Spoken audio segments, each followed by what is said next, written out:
Hello and welcome to That Man. That is me merchandise, and today we are talking about Konosuba, an explosion on this wonderful world. Megumin's Turn. Now, this is the light novel spin-off to the absolute fantastic series that is Konosuba.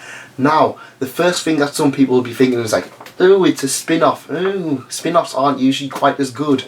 First off, this one is just as good as any Konosuba volume. In fact, I enjoyed it better than some certain volumes. Volume 6. This is a prequel to Konosuba, and it's all about Megumin. This is a prequel to Explosion Magic. Now, before I read this, I was kind of unsure. I was just like, oh well, I like Megumin, but I'm not sure if she can carry her own volume without Aqua and Darkness and Kazuma running riot. Fortunately, Megumin has some friends, including long-suffering rival Yunyun, and her adorable younger sister, Komiko. Also included in this is Megumin's cat, Chomuski, otherwise known as, in this volume, Ink. This is the origin story of how Megumin met Chomuski. And honestly, I loved this volume. I was unsure about it because I heard rumours that you had to read volume 9 to understand this one, and I also heard rumours that you had to read this one to read volume 9. First off, you don't really have to. You can probably get away with this without reading all the way up to volume 9. I would personally recommend reading volume 9 first. The reason being is because it kind of delves a lot of stuff that happens in volume 9 and might spoil it a little bit.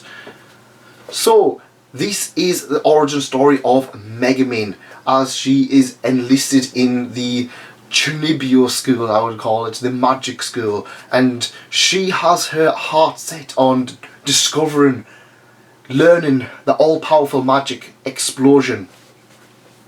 However, Yunyun is kind of showing Megumin up a little bit. She's proven to be more than competent when it comes to learning stuff. In fact, they're having battles almost every single day, waging war over food, usually with Megumin winning or cheating in some way and stealing Yunyun's food. What I loved about this one is that it really focuses on the Crimson Magic clan, a clan of idiots, Chunibyo idiots, and all of their special skills, such as being the best baker in town, or the best seer in town, or the best one who wants to be a novelist, maybe, when they grow up. And that kept this story just being hilarious. Every single character in this was over the top, absolute ridiculous. So if you enjoyed volume 5 of Konosuba, or if you enjoyed the Konosuba movie, you will get a lot more out of this one. In fact, it focuses on a lot of the cast from the Konosuba movie, because, like I said, it's Crimson Magic Clan, and what's not to love about that? Megumin is trying to learn explosion. She's trying to get past this whole school thing and become an absolute powerful arch wizard. However, day-to-day life is not helping.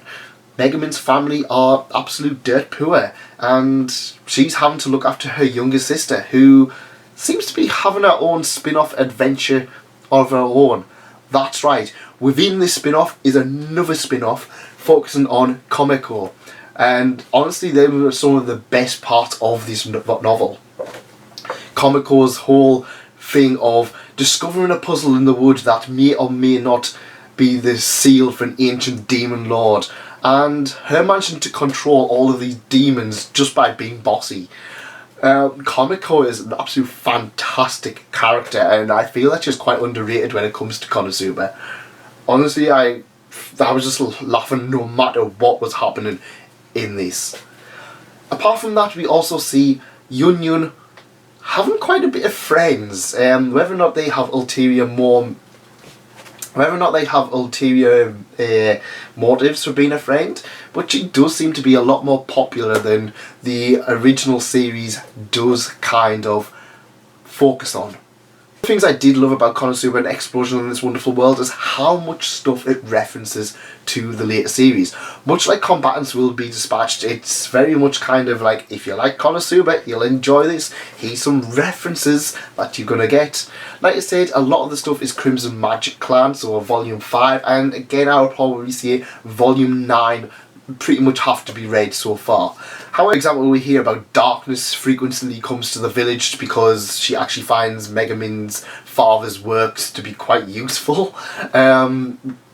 We also see stuff like, for example, Kazuma gets name dropped as a potential name for Chomusuke, and we see other little things kind of like that. One just to kind of see, oh yes, by the way, wink wink, it's Konosuba still. And, well, yeah, as if you were doubting anything less. Honestly, if you like Konosuba, I would definitely recommend checking out Volume 1 of An Explosion on This Wonderful World. It's out there by Yen Press. You can pick it up digitally, you can pick it up physically. There's absolutely no reason why you shouldn't be picking it up. Unless you don't like Konosuba, in which I'm surprised you managed to get to the end of this video.